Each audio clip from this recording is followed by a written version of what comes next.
नमस्कार दोस्तों, मैं ऋषि आपके अपने परिवार अमोक क्लासेज में स्वागत अभिनंदन करता हूं। दोस्तों, आज हम आपके सामने लोअर पीसीएस के सिलेबस को डिस्कस करने जा रहे हैं। साथ ही हम एग्जाम पैटर्न को डिस्कस करने जा रहे हैं और देखेंगे किस प्रकार से इसका सिलेबस जो है यूपी लेखपाल से अलग है और क्या समानता है इसमें। अगर आपने यूपी लेखपाल के एग्जाम दे चुके हैं और पेपर का स्तर देख चुके हैं तो आपको पता होगा किस प्रकार से आयोग प्रश्न पूछ रहा है और हम अपनी कमियों को किस प्रकार से यहाँ पे दूर कर सके, ताकि हो सकता है लेखपाल में हमारे साथ कुछ चूक हुई है, कुछ कमियां हुई हैं, उस कमियों को पूरा कर सके और एक अच्छा मार्क लोअर पीसीएस बना सके ताकि सिलेक्शन हमारा हो सके। ठीक है, और साथ ही साथ हम चर्चा करेंगे क्या लोअर पीसीएस पदों की संख्या और बढ़ने की संभावना है, इसके बारे में भी। ठीक है दोस्तों, चलिए यहाँ शुरुआत करते हैं कि लोअर पीसीएस क्या सिलेबस है इस बार का, क्या कैसा है ये। दोस्तों, आयोग ने जब अपनी तरफ से जारी किया था, ये उसका आपका पीडीएफ है। ये जब आयोग ने, क्योंकि एक बार आयोग ने सिलेबस जारी किया लोअर पीसीएस का, बाद में हुआ क्या कि 2 दिन बाद आयोग ने एक रिवाइज सिलेबस जारी किया। तभी हो सकता है कुछ लोगों के ध्यान में कि पुराना सिलेबस हो, लेकिन रिवाइज सिलेबस क्या है इसके बारे में देखते हैं। पहले ध्यान दीजिएगा, इसमें राष्ट्रीय आंदोलन और इतिहास 5 नंबर का है, भारत के संविधान और राज्य व्यवस्था 5 नंबर का है, और भूगोल 5 नंबर का। ध्यान दीजिए, नंबर और प्रश्न बराबर है आपके, जितने नंबर के हैं 1 नंबर के 1 प्रश्न होता है इसमें। टोटल 100 प्रश्न होते हैं और 100 मार्क भी होता है। ठीक दोस्तों, और इसमें क्या होगा, 5 नंबर की इतिहास, 5 नंबर की पॉलिटी, 5 नंबर की जियोग्राफी, 5 नंबर की इकोनॉमी। ठीक है, और 5 नंबर के आपके करंट अफेयर, यानी आप देखेंगे लगभग आपके 25 नंबर की ये सेगमेंट हो गए। अब 10 नंबर में क्या क्या आ रहा है, 10 नंबर में साइंस टेक आ जाएगा आपका, 10 नंबर पर्यावरण और पारिस्थितिकी और आपदा, जो जैसे लेखपाल में आपका रहा वैसे आ जाएगा, और 10 नंबर का डीआई, 10 नंबर का हिंदी। साथ ही साथ दोस्तों 15 नंबर कंप्यूटर और 20 नंबर का आपका डीआई और सॉरी कंप्यूटर यूपी स्पेशल। ये कुल मिलाकर आप देखेंगे 100 मार्क का है ये, और क्या है दोस्तों, 100 मार्क का है और 100 क्वेश्चन भी है इसमें। ठीक है, 1 क्वेश्चन 1 मार्क का है, और 1/4 इसमें क्या होता है, निगेटिव मार्किंग होता है 0.25। अगर आप एक प्रश्न कर जाते हैं 0.25 मार्क आपके कट जाते हैं। अब अंतर क्या है लेखपाल सिलेबस से, ध्यान दीजिएगा। लेखपाल में 5 नंबर का ग्रामीण परिवेश पूछा जाता था, उसने क्या किया, काम किया सो लोअर में ग्रामीण परिवेश खत्म करके 10 नंबर, पहले साइंस टेक आपका जो 5 नंबर हुआ करता था, अब ये साइंस टेक आपका 10 नंबर हो गया। ठीक है दोस्तों, ये तो हुआ आपका 7 में सिलेबस। लेकिन अगर हम एक विस्तृत देखें सिलेबस क्या है उसके बारे में थोड़ा सा देख लें तो ध्यान दीजिएगा। भारत के इतिहास में क्या क्या है, भारत के इतिहास के अंतर्गत सामाजिक, सांस्कृतिक, आर्थिक, राजनैतिक पक्षों की जानकारी, राष्ट्रीय आंदोलन, स्वतंत्रता आंदोलन, राष्ट्रीय आंदोलन का अभ्युदय, ये सब के बारे में। भारतीय संविधान क्या क्या पढ़ना है दोस्तों, संविधान का विकास पढ़ना है, भारतीय संविधान और राजनीतिक व्यवस्था, पंचायती राज, स्थानीय स्वशासन, लोक नीतियां और अधिकार संबंधी मुद्दे पढ़ना है। भूगोल में क्या क्या पढ़ना है दोस्तों, ध्यान दीजिएगा। भारत को भूगोल के अंतर्गत देश की भौतिक, सामाजिक, आर्थिक, कृषि, बागवानी, वानिकी, पशुपालन, जनसंख्या, नगरीकरण, स्मार्ट सिटी, स्मार्ट विलेज और विश्व भूगोल के बारे में जानकारी पूछी गई। सेम टू सेम सिलेबस दोस्तों, यही सिलेबस आपका लेखपाल में दे रखा था। ठीक है, इसके बाद भारतीय अर्थव्यवस्था के बारे में देखेंगे। भारतीय अर्थव्यवस्था में आर्थिक नियोजन, उसका उद्देश्य, जिसे हम पंचायती राज करें, पंचवर्षीय योजनाएं कहते हैं, उसके बारे में पूछा गया।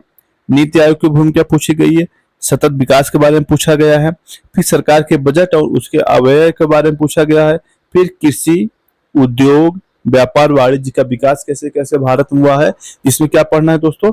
18 जब भारत में जैसे 19वीं शताब्दी के मध्य में 1850 के आसपास जब उद्योग लगना शुरू हुए, आपको देखना पड़ेगा छोटे उद्योग कहाँ पे है, कॉटन उद्योग कहाँ पे, लौह उद्योग कैसे हुआ, कैसे विकास हुआ, प्लस कौन कौन से औद्योगिक प्रतिष्ठान कहाँ पे स्थित है, इसके बारे में भी जानकारी रखनी होगी।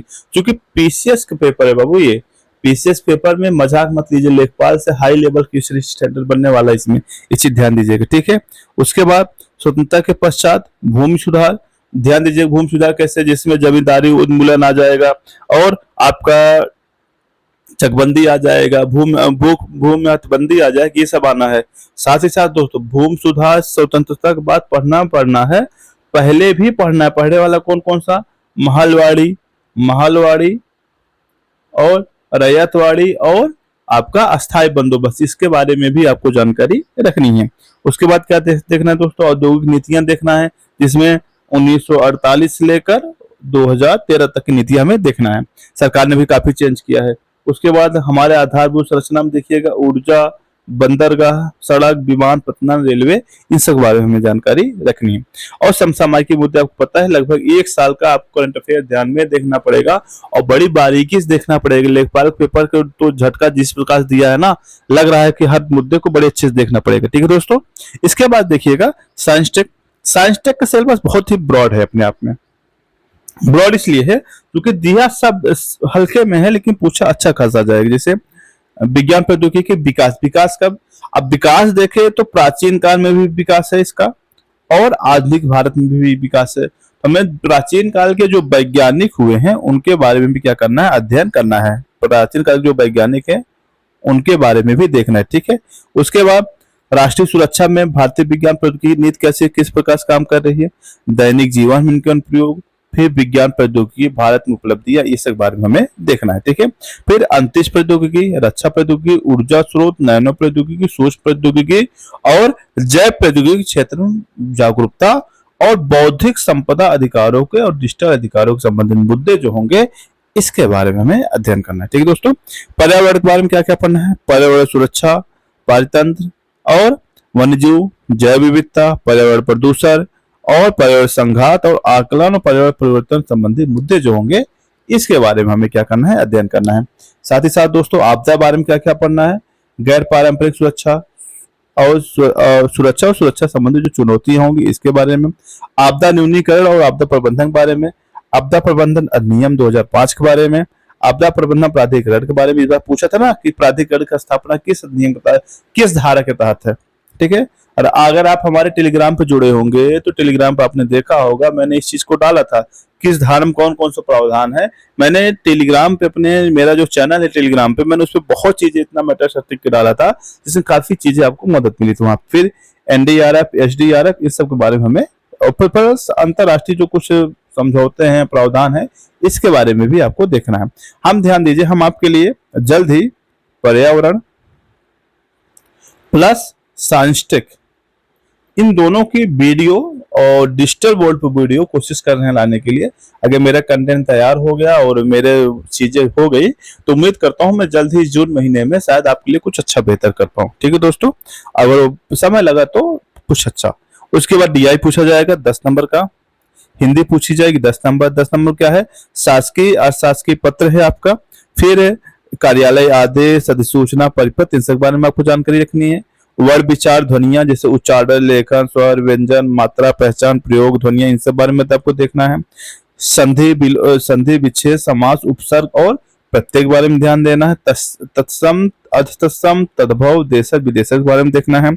संज्ञा, सर्वनाम, विशेषण, ये जितना व्याकरण है आपका पूरा इसने दे रखा है, कुछ बचाया न रखे। 10 नंबर देखिए क्या क्या पूछ लेता है। इस बार क्या पूछा है देख रहे हैं, पूरा वाक्य शुद्धि वगैरह ज्यादातर पूछ लिया और चीजें यही बुझा कर रख दिया है। ठीक है। उसके बाद पर्यायवाची, विलोम, और पर्यायवाची भी से भी एक शब्द था आपका और विलोम से भी एक क्वेश्चन था आपका। ठीक है। और वाक्यांशों के लिए एक अर्थ और विमनार्थिक, समानार्थिक और उपयुक्त शब्दावली के बारे में पढ़ना है। शब्द शुद्धि, व्याकरण कोटिया, परिसर्ग, लिंग, वचन, पुरुष, कार्य, वृत्त, पक्ष, इसके बारे में, सरल, संयुक्त और मिश्र वाक्य, विराम चिन्ह और मुहावरे, इसके बारे में पढ़ना है। अगर आप लोगों की इच्छा हुई तो हम क्या करेंगे, लोअर पीसीएस का पीवाईक्यू, लोअर पीसीएस के पीवाईक्यू हम आपको लेकर आएंगे ताकि आपको उस बारे में जानकारी ले सके किस प्रकार के किस लेवल क्वेश्चन आयोग पूछ रहा है। और डीआई में क्या क्या, कंप्यूटर दोस्तों, कंप्यूटर सेगमेंट है, कंप्यूटर आप पढ़ ही लिए होंगे और आपको पता होगा कंप्यूटर किस प्रकार से कितना बड़ा सिलेबस दे रहा है, देता कुछ भी है, पूछता कुछ भी है और बहुत डीपली नॉलेज है का। और साथ ही साथ दोस्तों ये आपका यूपी स्पेशल की है, यूपी स्पेशल आप लोग पढ़ रहे होंगे। 20 नंबर का बहुत गेम चेंजिंग, ये 20 नंबर और ये 15 नंबर बहुत गेम चेंजिंग होता है। जिसका जितने इस पे पकड़ हो चुका है उसका इतना अच्छा तैयार हो चुका है। ठीक है दोस्तों, आज के लिए इतना ही, मिलते हैं नेक्स्ट वीडियो में। धन्यवाद।